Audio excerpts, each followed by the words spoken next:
欢迎大家收看这次的专题节目，我是石山。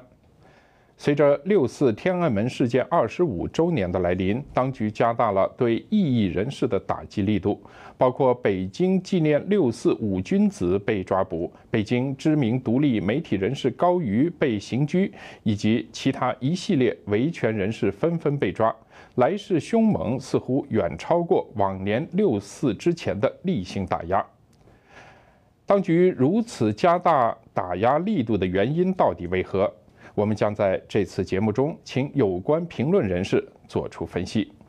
在6·4 25周年前夕，北京公安刑事拘留了参加民间6·4研讨会的卜志强、胡世根、郝建、徐有余及刘迪5人。据了解，触发当局抓捕行动的会议是由学者徐有余发起的，开会地点在郝建的住处。出现在互联网中现场的照片是一张大合照，除了上述事件中的5人之外，包括资深媒体人高瑜以及广州多位人权捍卫者和人权律师也先后被捕及刑拘。山东大学退休教授孙文广向本台表示，中共高层啊，他们对今年的这个6·4特别的惊恐，高度紧张啊。抓人的话呢，你像家庭吧，搞一个聚会来纪念6·4他们都大做文章，定的罪名呢是非常荒谬的，叫做寻衅滋事吧，这个根本这个是一种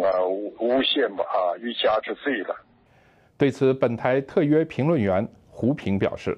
这件事情之所以出人意外，确实就是2条嘛。第一就是这种事情过去不是没有过，那过去都没有遭到这么严厉的这个打压。另外，你现在就是人家就是在私人家里举行聚会，你都要去抓人，就是那还得了？那显然是这次的所作所为是6·4之后在同样的这种事情上大大的后退了一步。中国民主党全国委员会等民运组织举行新闻发布会，介绍即将举行的天下围城行动的内容。据悉，今年的纪念6·4系列活动的主要内容有天下围城、全民导共、全球网络大会、重返天安门运动。胡佳接受本台记者采访时称，25周年是个关键点，策划6·4 25周年纪念活动是对历史负责，要让中国当局看到人民并不恐惧。实际上就是说，今年围绕着6·4的25周年，是海内海外2个行动在同步的进行。一个呢是海外人士搞的天下围城行动，国内而言的话，其实是另一个行动，重回天安门。去年的时候，这个活动扩大了，有几十个人曾经到过天安门广场，而且10几个朋友勇敢的拍了照片发在这个网络上。这个我觉得天下围城是一个是相互呼应的。那么天下围城可以说是4面楚歌，重回天安门就成了10面埋伏。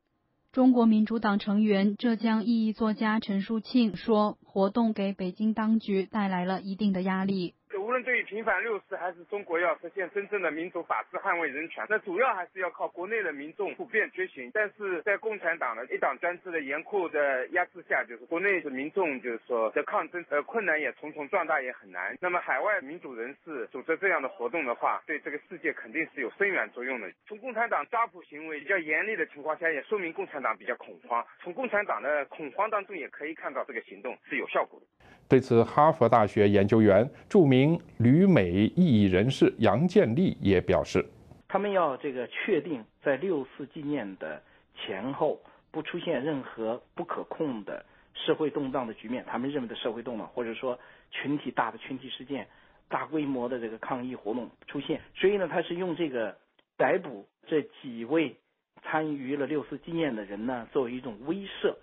除了6·4 25周年这个因素以外，最近国内访民和民间维权的力量不断加大，加上新疆少数民族地区暴力恐怖事件不断，造成中国当局极度不自信，一味迷信暴力镇压。6·4天网创办人黄奇表示，当局的选择在合适的时机进行打压，而这实际上与中国大陆这几个月形势的发展有密不可分的关系。特别是两会以后民众大规模聚集上访，以及一系列群体事件包括少数民族地区各种突发事件的发生，在这种情况下，当局必须立即出手，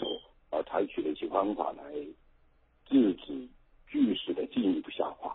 纽约城市大学政治学教授夏明表示，那么习近平呢，他是看着中国的各种政治力量呢，对他进行挑战，尤其是民间的这些力量呢突发出来。我觉得可能习近平呢，那么确确实实他有一个失落政权的恐慌，所以他能够采取这些所谓敢于亮剑的做法。综上所述，6·4 25周年的来临，以及民主人士的重返天安门运动，让中国当局非常恐慌。加上国内维权运动的抗争如火如荼，新疆暴力恐怖事件不断，都让中国当局感到有失去政权和控制的压力。因此，今年对异议人士的打压力度格外加强。